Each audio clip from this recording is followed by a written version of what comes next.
We're here today on Country Pocket with Jontavious Willis. The new album is West Georgia Blues. This is an acoustic blues virtuoso. Jontavious, how are you doing today? I'm doing well, brother. How you doing? Doing good.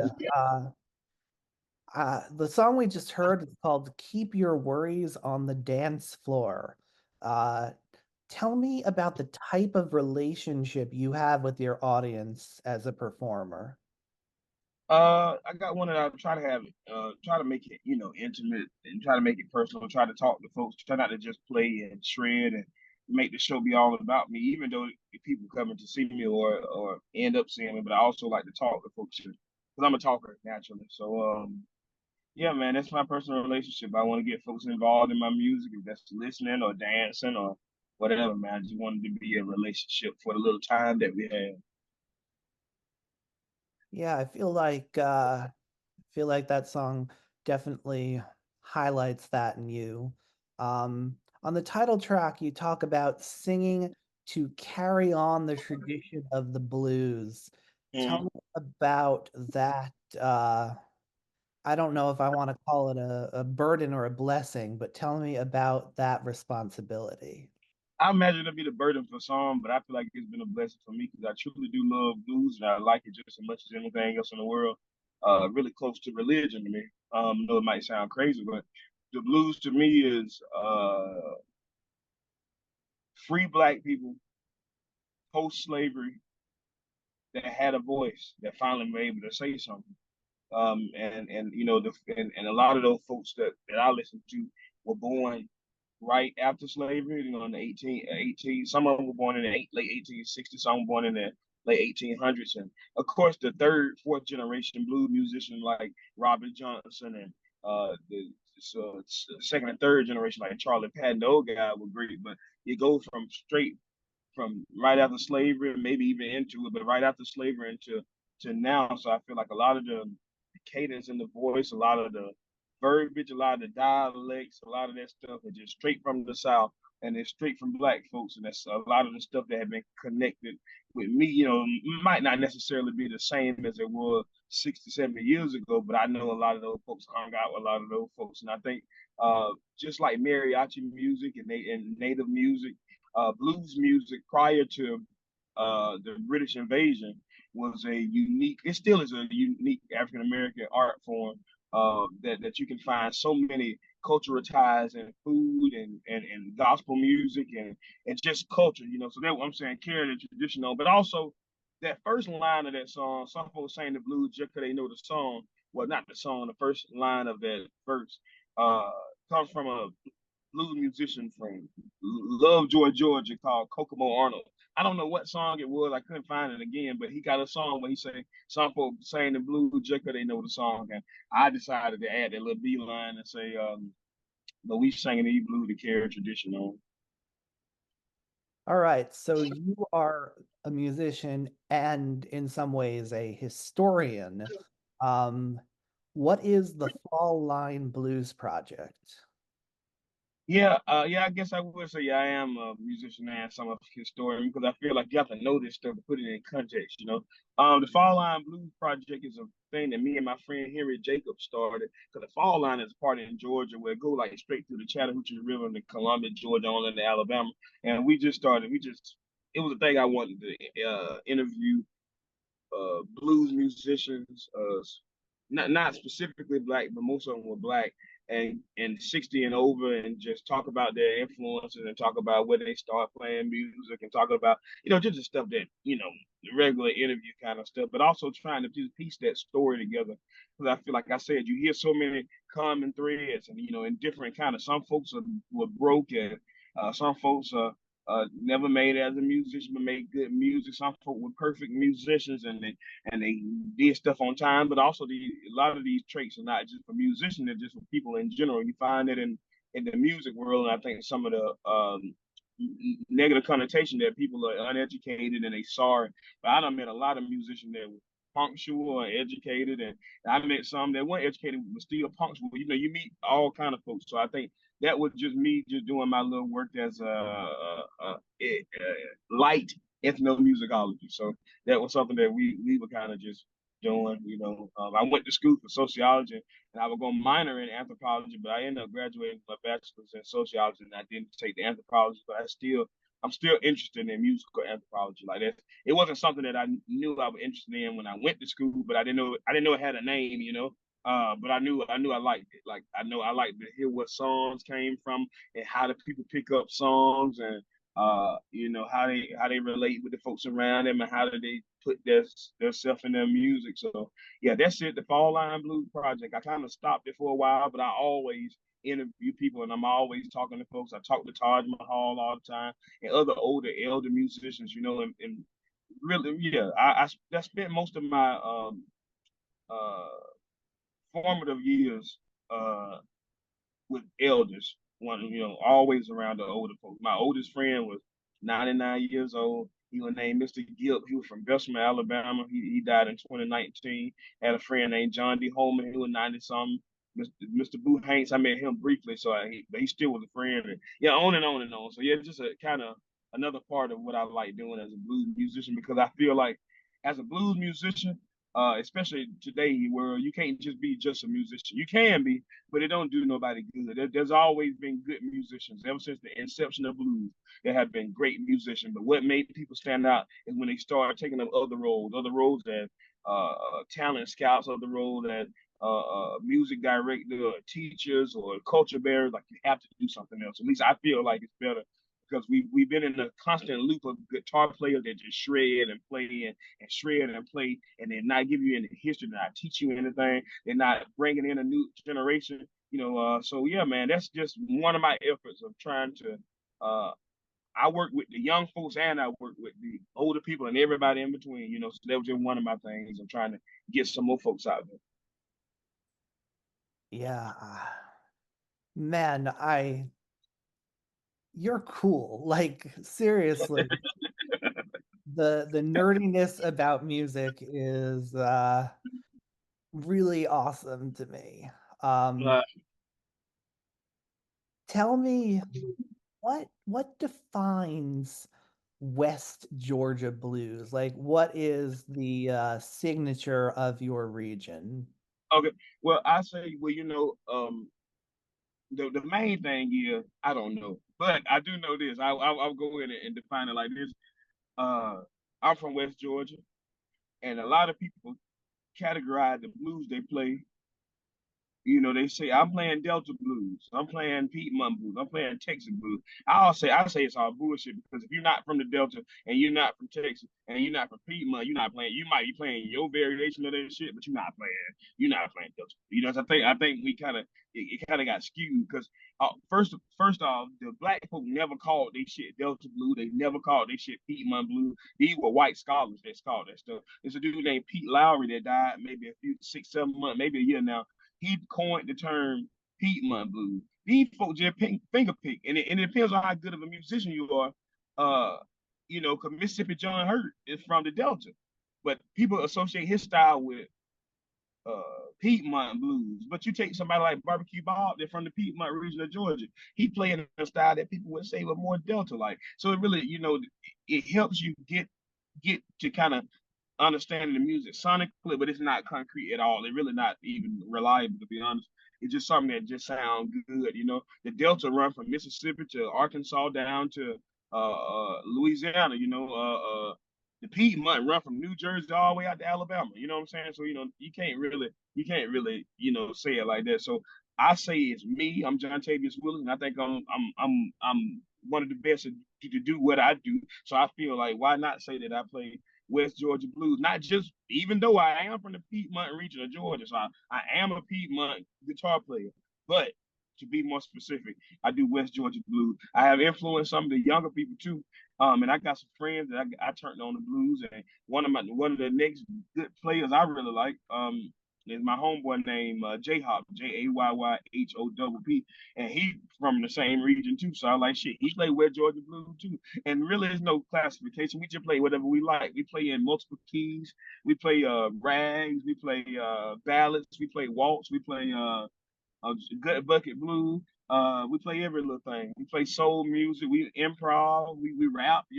Like we do all kind of stuff, because that's the influences of Georgia. You're gonna get rap, you're gonna get hip hop out of Georgia, you're gonna get gospel out of West Georgia for sure. Some of the most prominent gospel people came from West Georgia. Georgia Tom Dorsey, the father of gospel music from West Georgia. A fellow named J.M. Gates, who I always say he my kinfolk because we kin to some of the Gates folk. He was one of the most prominent gospel pastors that put out records from 1926 to 1941. Yeah, prolific, prolific. He was from Hogansville, Georgia, the same county I was born in. So you got the gospel background, the hip hop background, and the rural background. So I think all those things kind of combined and kind of is West Georgia blues. And as I become older and as I become more seasoned, I'm sure those things will come to the forefront. But I think this record is definitely the template and the starting point to what West Georgia blues is. Me and J Hop played some two guitar part stuff. That's real synonymous to Georgia playing like Buddy Moss and Curly Weaver, Blind Willie McTell, and Barbecue Bob and Charlie Lincoln. Those guys did a lot of two guitar stuff. So yeah, man, it's a combination of things, and but all of it is just me saying that this is my blues, and just like anybody can say they playing whatever they playing. I say what I'm playing when I'm playing. Fair enough. Fair enough. Um, so how do you balance you have a song, Time Brings About a Change. The world is music is changing. How do you balance the need to change and sort of keep up with the times and your your love of the deep past in terms of blues and keeping that influence nice and pure? Yeah, yeah. Well, I don't know if it's really nice and pure, and I don't know if I actually try to use. I don't use pop music as a standard for my music or a standard for my thinking because I know blues used to be pop music. And I know that a lot of the guys that I love, they were young when they started playing, like I was young. So keeping up with the times, I am the times. I think a lot of my songs and stuff, I made them different. So I got some friends, some young friends, young ladies that they like keep your words and they like other little songs and they let me know that I'm doing good. Because if I had just songs that were like time bring about it. Well, even time bring about a change. I kind of rapping that song. You know what I'm saying? And I kind of free verse while I'm playing. It's not like keeping up with the time to me is being able to challenge yourself during anything. And I think and right at the moment. And I think man, being able to play the guitar and do that at the same. I don't overdub, so it's not like I'm playing and then I come back and anytime you hear me singing and you hear a guitar on keep your words or whatever, I am playing and singing at the same time. You know what I'm saying? I'm not playing the guitar, then overdubbing on top. I'm always doing this. So for me, I think it ain't really keeping up with the time. It really letting people know what has already been done and what is a part of the tradition and something that everybody can be a part of that they probably didn't know about because I didn't know about it. I didn't know blues was so deep and rich and culturally important and important to Black history and American history. It's like people think I just be bullshitting, but it's so many things that the blues did for the music industry. Um, First of all, it made the record label millions of dollars because there's so many songs that got covered that people never got compensated for. But it made the record label millions. It changed instruments. Guitar sales went out the roof. Harmonica, you can't buy the German instrument harmonica. You cannot buy it without seeing a blues musician on the front of it. That it went from being like cents, and then Sonny Boy Williamson came out. Well, first it was DeFord Bailey, the in terms of magnitude, not necessarily chronological, but also chronological, but it was definitely people before DeFord Bailey and after DeFord Bailey. But DeFord Bailey was the first Black harmonica player, well, the first star on the Grand Ole Opry. He was a hell of a harmonica player. He didn't sing much. I don't think he ever recorded a two-way song. It was mostly instrumentals, but he was great. And that was in 1926, 27, something like that. And so he became a star. And this is Nashville, Grand Ole Opry. Then Sonny Boy Williamson from Brownsville, Tennessee, in the late 30s, he took the price up of harmonicas to like a few more cents, that he made it very popular. He had a lot of hit songs, and then Lil Walter came. And when Lil Walter came, the price of harmonica went up to dollars. You know what I'm saying? So keeping up with the time and understanding that the blues is still making money today. It's still generating money, but it's more rock based. You know what I'm saying? It's not based in soul. It's not, well, not the majority. It's not based. It's still, we are still on the tail end of the British invasion. But a lot of them dudes dying now. You know what I'm saying? So what I mean, I'm not saying it's a good or bad thing. I'm just saying the circle of life, that the way it works. And so a lot of them dying. So it's gonna get to a point where we finna be in the next 10, 15 years. It got to be something different. You know what I'm saying? Or they can keep doing rock blues. But I don't really like rock blues. So, and I don't consider that keeping with the time, because rock is like 60 years old too. I think the way to keep it to the time and be people that are current with the culture now, and with the strife now, and whatever going on with life now, but also being able to take a music and understanding it sonically, and understanding it technically, and understanding how to make it your own without making it a museum piece. Like that's what I did. But that's what I feel like. No, fuck it. That's what I did in their album. I took songs, and I knew where I got them from. I knew some of them were like straight from the source, and I still made them songs my own. Some of them sound real close to the original, but some of the songs sound like shit that ever been done. Like Time Bring About a Change, you won't find a song that sound like Time Bring About a Change. That's my song, you know what I'm saying? That is my song, and I'm playing it in my style. And but other songs like Keep Your Word, my song too. Uh, uh, Too Close to the Finishing Line. I got that kind of straight. They come from Tampa Red and some old gospel song, stuff like Lost Ball. They come from like Muddy Waters and Robert Nighthawk and St. Louis Jimmy Odin, and it comes straight from them. But at the same time, paying homage to the past, but also I'm doing it now. You know what I'm saying? So it's contemporary and traditional. No need. I don't think it's a you don't have to be so pure where it's like classical music, because then you don't add your own stuff into it. Oh, and I ain't gonna say that. You can keep it pure, but keep the vocabulary. But if you add new vocabulary, let it be in line with what already been said. You know what I'm saying? So I hope I answered the question without running my mouth so much. God, I get in a tendency to uh, talk about it. No, feel free, talk. Feel like learning a lot about you, about the history. It's good when people talk. Yeah, I got you there. So I love the line, a butterfly talking to a dying caterpillar about what it could be. Uh,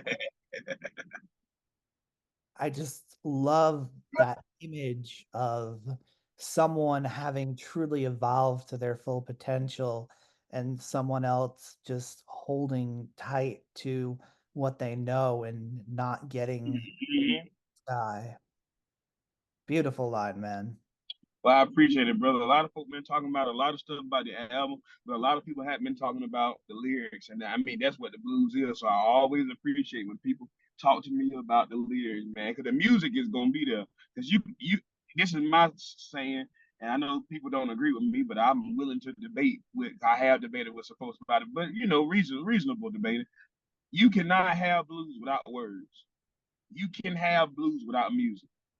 You cannot have blues without words, because uh, blues and gospel music sound so similar. Sometimes the music can sound the same too, but it's the words that make it. You know what I'm saying? Just like on West Georgia Blues. See, that's a blues song because we talk. You can hear the word, but like on West Georgia Grind, it got a blues vibe too. But if I would get on there and say something about God, then it's a gospel song. And that's simple. You know what I'm saying? So thank you for acknowledging that line. I like that line. That's one of my favorite lines probably through the whole album, man. I wrote that song because I had a friend that me and him actually wrote a song together that sounds similar.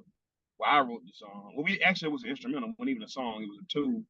Um, and we used to talk every day about doing different shit and how we gonna do this in the blues and do this and do that. And talking ain't worth the damn. It ain't even cheap, it free. You know what I'm saying? Like uh. So I was like, fuck it, and I made that song, and it sounded like the other song, but I was like, you know, yeah, man. I was like, yeah, I talk shit in that song, and I like that song. So thank you, brother. I'm sorry to keep going, but thank you. All right, let's hear Time Brings About a Change, and we'll be right back. We're with Jontavious Willis, and the album is West Georgia Blues.